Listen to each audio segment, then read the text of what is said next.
100% is better than 98%.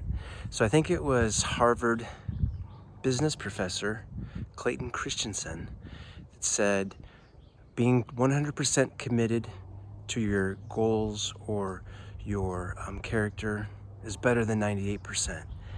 And it's completely true on almost every, if not every, endeavor of life. If you think about it, anything that people struggle with to get towards a goal, diet, health, growth, professional development, anybody who's 98% committed is not committed. There's always that 2% where you can find a reason not to do something, not to complete something, not to participate in something.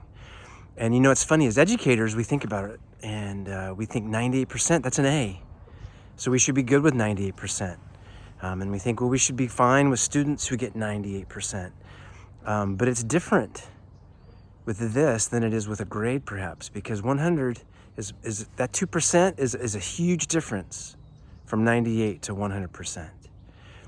98% is not an A in effort or in life or in applying any kind of change, especially.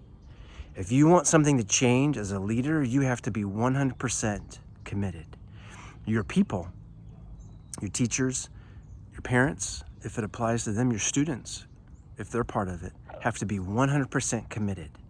If they're not 100% committed, then that 2%, that 1% leaves plenty of room for people to opt out, to not put their best in, to make a decision not to do something. 100% is necessary and essential to see change come about. And if you think about it, even with your own life, I mean, things that I do in my life, I know when I don't accomplish something, I know that when I don't come through with something, it's because I wasn't 100%. I might have been 98 or even 99%, but that 1% allowed me room to wiggle out of it and maybe not do my best, maybe not perform my best, maybe not complete everything that I was wanting or needing to complete. If you don't apply yourself 100% as a leader, then other people are going to see that. And your 2%, if you're only doing 98% and thinking, I'm doing great, this is good enough, then the 2% for the people who are following you, your followers, is going to be 4% or 5%. So they have a lot more latitude not to be committed because of your 2%. And it trickles down from there. So each level of leadership, if you're not at 100% and you don't expect them to be at 100% and you don't set the expectation for the people following them to be at 100%, then each time you go through that, it's going to get a little bit less. So and it could be more than 2%. It could be 5% or 10% from each level of leadership. So that's why it's so important for us as leaders to set the stage. If you're a school leader, if you're an educational leader, instructional leader, you must be 100% when it comes to change.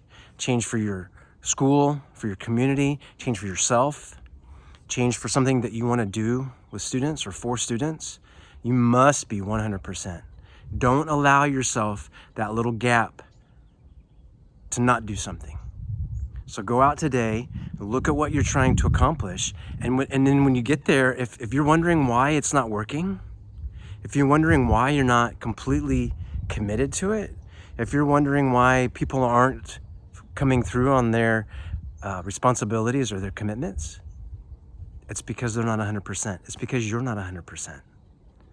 So make sure you do the reflective activity necessary to make sure you're 100% so that you can then go to your staff and not only be a role model, but also empower, encourage, and lead them to be 100% as well. So go out today, look for those situations, and be 100% committed, because it's a lot easier and a lot more fulfilling than 98%.